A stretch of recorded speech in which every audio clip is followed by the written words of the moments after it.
Hey guys, welcome to our channel. So in this video I'm gonna show you how to see if someone screenshot your story on Instagram. In actually Instagram allow you to check who screenshot your story. So simply first of all what we need to do, this is very simple, just open the Instagram app.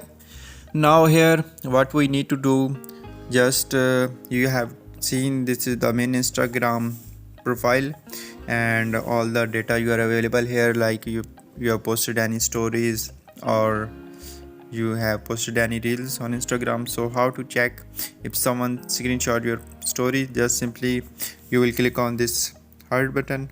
So here you can check all the notification one by one. So if someone have screenshot your story, so simply it will appear here in your notification. So simply you can check through your activity option. So in this activity option, if someone have screenshot your story, it will be appear here.